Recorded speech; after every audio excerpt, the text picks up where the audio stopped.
stand and stare. The poem also ends in a similar note. What this poor life if, full of care, if we have no time to stand and stare.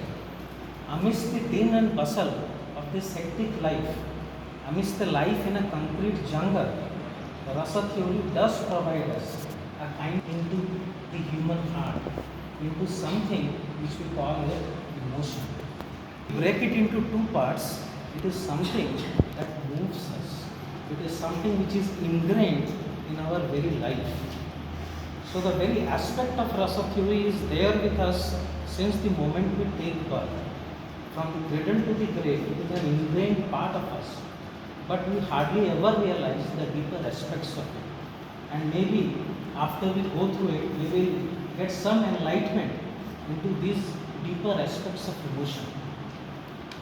Now, Indian art is all about, this Rasa theory is all about focusing on Indian art and about the aesthetic flavor of visual, literary or musical work. So all kinds of work, visual, literary, musical, they cater or come under the broader umbrella of Rasa theory that evokes an emotion or feeling but cannot be described. So the feeling that you cannot describe is exactly a part of the Rasa theory. So just to make it understand in a better way, when you are extremely happy or when you are in a state of deep anguish, you cannot express yourself because those emotions are too big enough to be described with the limited capacity of words. Perhaps Rasa theory attempts to explain those deeper aspects, those untouched aspects of human life. Now, to elaborate it, it has basically three pillars. There are three pillars of the Rasa theory. The first one is the emotional flavor. Now, every aspect of human life is governed by these emotions. Now, Rasa theory throws some light on the different aspects of these emotions. The second pillar is for the sensitive spectator or the reader. Children, minus this sensitivity, our life is dark. Literature then never becomes a language, it becomes a subject. It is emotion or the sensitivity that makes the difference between a subject and a language. Without emotion, we are just reading or passing through a phase in which we just need to wade through it without getting much into it. The third aspect or the third pillar of this Rasa theory is connectivity through heart and emotion. Now, being literature students, the heart occupies a very important place in our literature. So, it connects both through the heart and emotion. It is told that the best teacher do not teach through the book, but through the heart. So, this is where the place of Rasa theory exactly stands. The heart and emotion occupy a very important place in this Rasa theory. Now, it caters to different arts including dance, music, theatre, painting, sculpture, literature, every form of art that a human being has, Rasa theory finds a place in. So, it caters to every kind of art that we have practically created. Now, going to the origin of the Rasa theory, Bharat Muni enunciated the 8 rasas in the Natya Shastra, which was written between 202 BC to 280. The dates being conspicuous, we do not have exactly a very clear idea of when this was written, but roughly it dates back to 200 BC to 280. And each rasa has a presiding deity and a specific color.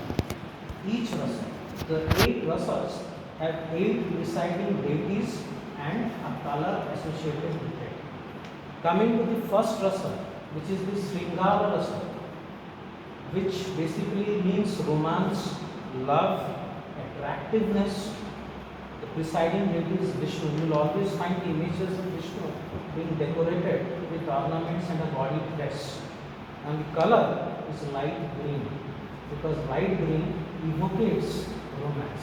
That's the reason nature has abandoned, nature has filled the whole of it with light green color. The second rasa is hasya, laughter, mirth or comedy. And the presiding deity is Shiva, the god of destruction, is also the god of hasya, and the color is red.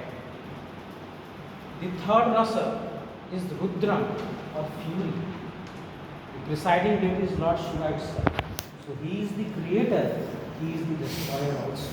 He stands for the creation as well as the destruction also. And the color is also red.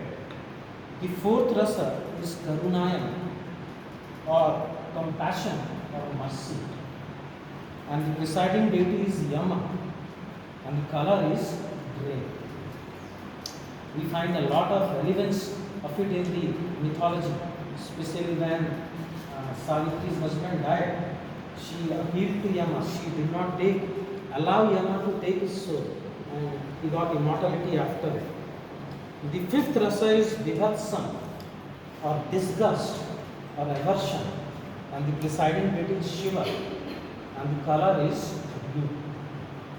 The sixth rasa is Bhayanakam, which is horror or terror, and the presiding deity is again Yama, the color is black.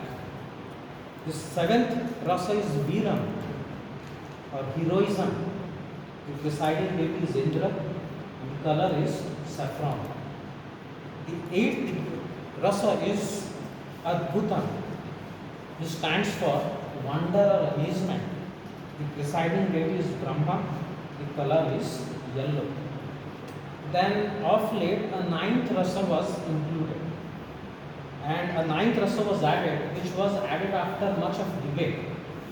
It was something in and around 6 to 10 century when the ninth rasa was added, and therefore the Navras was completed.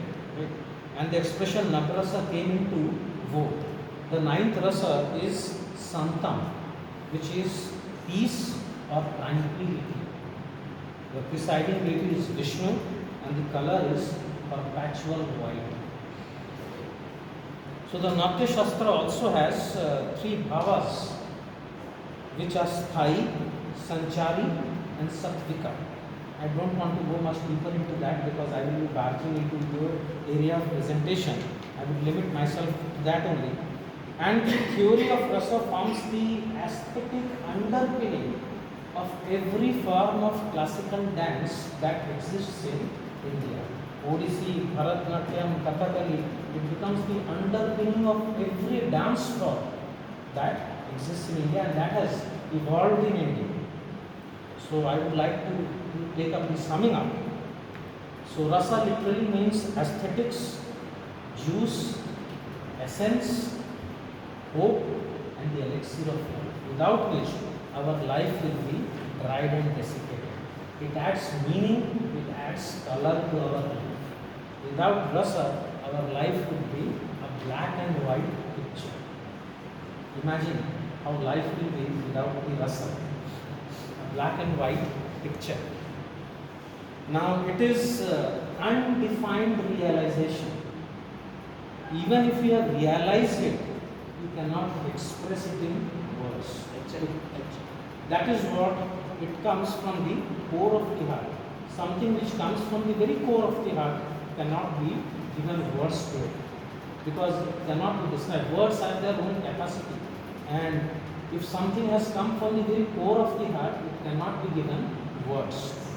And it has very intense feelings associated with it, which literally embarks you on a path of detachment. Now, a question will obviously arise in your mind that if it is emotion, it should attach us. But in fact, rasa detaches us, because detachment is the best form of attachment. If absence makes the presence more prominent, only when there is darkness, the presence of light can be more felt. Only when there is fear, courage can be known. So the absence of one thing makes the presence of the other more prominent. So Rasa theory embarks you on a journey of detachment. So that detachment will attach you in a higher realm, in a higher platform. So I would like to also say that it is the soul of poetry. Without Rasa, poetry would lose its impact, lose its meaning. It is the soul of poetry and the elixir of life, the amrit of life. And whosoever is taking this Rasa theory is embarks on a perpetual journey of eternal journey of happiness. It caters to every class of people, and therefore the appeal of Rasa theory is universal. It is not like that the lower class or the middle class or the upper class have been left behind. It caters to every class of people, and therefore the appeal is universal. And the Rasa is not experienced in common situations, but only in the art form. Only when you experience the art form, it makes the emotion a complete process. And I would also like to this platform that this has been included in the syllabus, because of late our Indian literature has largely been subjected to the hegemony of the British literature. If you remember Mauchly's Minutes of Education, he has said that the whole of Indian literature is just equal to the shelf or one shelf of British literature. So when we embark on a journey of Indian literature, we really understand that our literature is miles ahead of them in every aspect. Perhaps, and this is the beginning of a new dawn, a beginning of a new light. Thank you all.